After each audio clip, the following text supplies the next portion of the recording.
Hi, this is Darren from HEJ.tax, and today I want to talk about US LLCs for Singaporeans. So, in terms of our client base here in Singapore, we have, let's say, half are US exposed foreigners, and half would be Singaporeans who are investing into the US. Primarily, Singaporeans investing into the US primarily do so for real estate, but also for other types of investment opportunities as well. One of the ways in which you can hold an investment in the US is through an LLC. Or if you're doing business, one of the ways of expanding your business from Singapore into the US is by incorporating a US LLC. So let's talk about three things that you need to keep in mind as a Singaporean who's forming a US LLC. So the first thing to bear in mind is that there are responsibilities that come with forming an LLC. So one of the main challenges we have sometimes with clients is that they think, okay, I've formed an LLC, so that's it. Bye bye. No need to think about it anymore after the incorporation phase. But actually, no, that's just the beginning. So just like when you form a company in Singapore, you form a Singapore Private Limited, there are responsibilities every year. Every year, if you need to file a tax return for that company in Singapore, all things being equal, there are some exceptions. But generally speaking, yes, you need to file a tax return, but you also need to file some sort of annual report that provides the authorities in Singapore with who are the directors, who are the shareholders, and stuff like that. Similarly, with an entity in the US, there are similar filing requirements. If there's income that arises from that LLC or from that structure in the US, a tax return is due, and an annual report is due as well. Bear in mind too that an LLC is a unique structure in the world of offshore structures or international structures, in that it's a hybrid entity. An LLC must first be formed at a state level. So you need to pick a state. And once you determine what state you need to create that entity in, then you file an election with the federal government to tell the federal government, hey, I formed an LLC in XYZ state, and this is how I want to be how I want this entity to be treated, this limited liability company. This is how I want it to be treated for federal tax purposes. Generally speaking, you'll either want it to be treated as an LLC, which is a pass-through, kind of like a partnership or a sole proprietor in Singapore, or you want to have it treated like a C corp, which is like a Singapore Private Limited. So you need to let the federal government know either way. The default is that it'll be treated as a pass-through.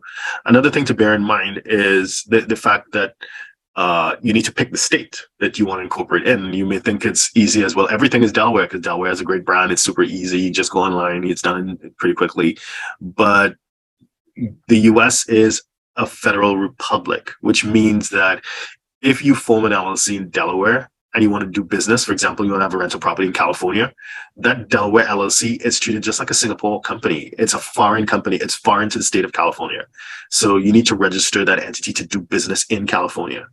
So there's some thought that is needed to figure out where you want to incorporate that LLC or where you want to incorporate that structure. It's not as easy as going online, paying $100, and boom, it's done. Because you may find yourself in a lot of problems later on. And to be fair, full disclosure, we probably make more money helping people fix the mistakes that they made, or mistakes made by less experienced teams that didn't understand international tax, than we do helping people do it right the first time. So bear in mind, you need to decide exactly how you want an entity to be treated from a tax perspective, and you need to choose the right state depending on where your investments would lie. And once that's done, you need to maintain the entity. You need to file the annual returns, tax returns, and annual reports to the state in question. Failure to do so may lead to the entity being stricken off. It can be closed. It can be shut down. And you may not be aware of it, but when a time comes and there's some sort of legal situation to resolve, you'd realize that you actually don't have a company. It's been taken away from you. So number one, keep on top of your annual filings. Number two, other formalities. So you're probably going to need to have some sort of operating agreement, which in Singapore you would call a constitution. So that entity needs to have a constitution. Yes, you can download a template for free from the internet, but it would do you no good if there's some sort of legal dispute, and the free copy that you downloaded from the internet does not protect you. So the whole adage about an ounce of prevention versus a pound of cure. What you save on the front end, you'll pay daily on the back end, is the word of advice there. So yes, you can do it for free, but you probably want to pay someone to have it structured to protect you and to protect your investment, because you're making an investment, right? And number three, the third thing that I think you should keep in mind is that it is a separate legal person from you. It's a separate legal entity in law. It has rights and responsibilities of its own. That's what you pointed out in number one and number two. And number three is about the funds. You need to create a separate bank account for that entity.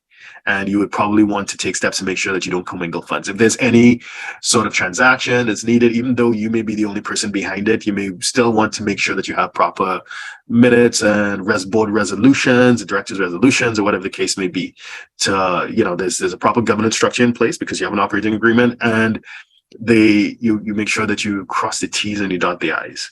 Again, you don't feel it until you need it. So when you need to rely on this documentary evidence, if it's not there, you're going to have no end of problems. The worst case scenario is that they pass the veil of incorporation, and that if there's some sort of litigation, if there's some sort of lawsuit, whoever it is comes after you personally, and they pass the company and they come after your personal assets, which nobody wants, right? So number one, keep on top of your annual reports. Make sure you choose a structure wisely and you maintain your structure. Number two, make sure you have a proper operating agreement in place. And number three, be careful with your banking.